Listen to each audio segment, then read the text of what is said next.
Giving it your all and being all in for something, like pouring your whole heart into it. For a long time, I have held back and have not wanted to fully put myself out there or into something because there was always that fear that what if I fail? What if this isn't it? What if things go wrong? What if whatever, right? Like the what ifs were so overwhelming that it was like, mm, I'll be all in to a certain point. But there was always a point where I was like, nope, I'm not going to do that. Nope, this is it. This is as far as I go with this, and I'm not going to go any farther.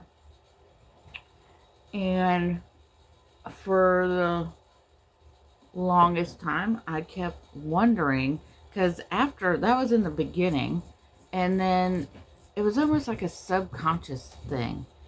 And then after I had been doing something for a while, then I would be like, why isn't this working? Why can't I get any farther? Why does it seem like there's a barrier blocking me from the next level, the next step? What is going on, right? And I knew that it was me. I knew that I was the problem. Like, why? But I didn't know exactly because I kept like, it's not fear. I'm not afraid of anything. It's not this. It's not that. It's not uneducation. It's not blah, blah, blah, blah. Like, I had all these things that I thought, well, it's not this. It's not that. So it can't be. And so it was like, so what is it?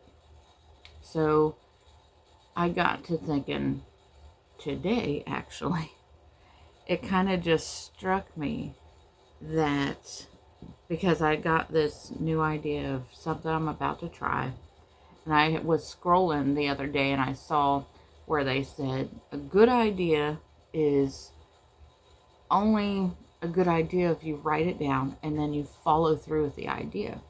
We have ideas all day long, but if we just let them pass through and we never do anything about it, we never act on it, then we'll never know whether it was the idea that could change everything or just a little idea that could have changed the moment or nothing at all. We would never know because we just let the idea slip away. And so now I'm like, every time I have an idea, I want to write it down, right? Because you never know. Is this the idea, right? So, what I thought this morning was that because I'm wanting to get in deeper, and so I want to kind of be all in on this one area of my life that I've just kind of put to the side, not to the side. Well, I've kept it on the back burner, so to speak. I have not, which, when it's on the back burner, you use the back burner every once in a while, but it's not your main burner, right? You just use it every once in a while when you need another big burner or you need another small burner. You know what I mean? Like, you don't, or you even set things on it to get them out of the way, right? You don't use it as your main burner. So, and that's what I was doing. And then because I was doing that, then I was getting depressed that my main burner wasn't working right. And in reality, I wanted to be using what was sitting on the back burner more. But I wasn't. I just kept it on the back burner. So, there you go with that analogy. So then I thought, the thing is that for me, and I'm sure a lot of other people too, we get so hung up on the things that we cannot control that we can allow it to keep us from being all in. We can allow it to stop us right in our tracks. We can allow it to distract us and keep us from moving forward. And sometimes we can get so hung up on it that it stops us completely. And I know for myself that I stop and start, stop and start, stop and start. And that hurts me worse than I could ever actually realize. Like, if I would just stay consistent and just keep on moving forward no matter what, then that would be better than the stopping and starting, right? So the goal here is um, to just do what I can control. Just be responsible for the things that I can control, rather than letting the things that I can't control the areas that I can control. By getting so upset about it, so hurt over it, and frustrated over it, I was giving it the power to not only control what I can't control, but to also control the things I can control. And so today I'm like, no more. Like, that thought is a keeper right there.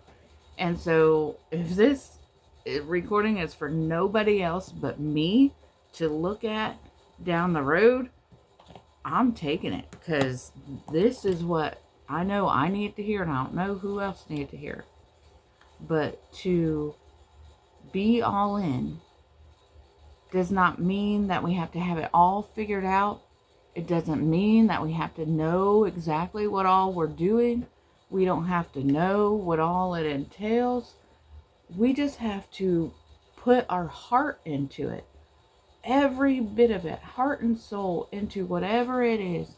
And for some of us, this is even our spiritual lives, our relationship with Jesus, and we need to be all in, even in that aspect, even with Jesus. And that means, like, when something happens in your life where you know that it was a God thing, we can't discredit God and say, oh, it was just coincidence. Oh, it meant nothing. I had an incident yesterday, and it kind of scared me, because I'm like, oh, why did that happen? Like, I don't know why whatever happened. Like, I saw people that I haven't seen in a long time, and it was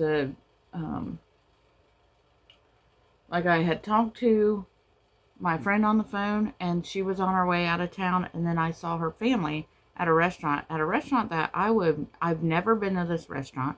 In fact, I was only there because our plans had gotten changed, and we were invited there instead. And so then I was like worried, because I was like, oh, what was I talked to the family, I said, hey, how's it going? But I did not, in the moment, I didn't really think about it. I didn't think about it until I got home last night. And then I was kind of worried about, like, am I supposed to do something here? So I did pray for that family, thinking that maybe that's all, because at that point, that's all you can do. And so I just prayed for them, and, hopefully, I don't know. And maybe it's nothing. But it's not coincidence. It's always a God thing. And I don't know yet what that might be. And it's not always like a premonition to something bad. Sometimes it's a premonition to something good. And so I'm holding on to that hope today that is what it was a premonition to something good. That the Lord wanted to remind me of these friends that I have, just like a lot of other friends that I have. I've kind of put them off, grieving and caretaking them this past year has really caused me to step back. And that meant, from friends, I didn't have the energy, the emotional capacity to pour into friendships.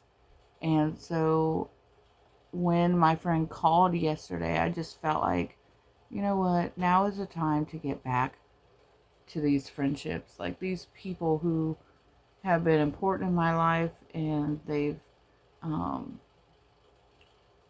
done great things for me. They're just important people in my life, and I love them dearly. And it wasn't fair to them for me to just kind of put them off, and so I don't want to do that anymore. So that's why I answered her call when she called. But why I saw the family later that day, I have no idea. So, but maybe, like I said, it was just to remind me that these people are meaningful people in my life. And I had done the right thing by choosing now to get back to those friendships that meant so much to me. And that they are good friendships when you can go a long time, like months, years, without talking to them, apart from a text or something here and there. And yet you still feel the love, the mutual love and respect between each other. That speaks volumes of the relationship that has been created and built. And I'm so grateful for that. I'm so grateful for those relationships, and especially the one that I leaned into yesterday. So, and then, but I just want to hang on. My mind's wandering, I'm sorry. I just want to hang on to my message for today, and that is, in order to actually be all in, we have to take control of what is in our control. We have to pour our focus into what we can control, not into what we can't control. There are so many things that we cannot control out there, that we can't do nothing about it. And so getting upset and frustrated and allowing it to stop us from doing what we can control is just wrong. And for me, like, this sounds so like duh, to me, but at the same time, it's almost like we do things subconsciously. We don't even realize we're doing it until somebody points it out, until somebody says something, or we just have our own thought and idea where we ourselves point it out. And it's like, wow, is that what I've been doing? I had no idea. So that's kind of what happened to me this morning, was that I was like, whoa, is that what I've been doing? Because that's just crazy. Like, I am somewhat of a control freak. I like to be in control, and I like to have control. And I'm learning, I've learned over the years to release control in a lot of ways. But I realize and see part of not taking control of what we can control is kind of like, this is going to sound really weird, but it makes you feel like you're in control, right? It's like, I don't have to do that because I don't want to do that. That's your control over it. But in reality, you're not doing it because it's your frustration over what you can't control that is making you feel like you don't want to take control of the other aspects. When in reality, if you would just focus, we would just focus on the things we can control, the aspects we can control, then everything else will fall right into place. Like what we're hoping and wishing and dreaming for, it will all fall right into place just the way it's supposed to. But when we're too busy hung up in this la la land in our heads, where we allow the things we can't change and the frustration over that to just take over everything, it keeps us from living the way we should be living. It keeps us bound in chains, the chain of this frustration of things we can't control. But Jesus came to set us free. He broke those chains. It is up to us to drop the chains and walk away and walk in that freedom and the life that he's given us. And that is without the burden of shame and guilt and frustration over what we cannot control. And we pour into and give our whole hearts into what we can control. And when we do that, then we watch what God can do. So things that we can't control, we know that our God is definitely in control. He is on the throne. He is in control of all of those things. So when we focus on what we're supposed to do, it allows us to be still and let God be God, right? Let Him handle all the things that we can't control. So I hope this message has blessed you all. Have an awesome day, and remember that you are a blessing. Love you.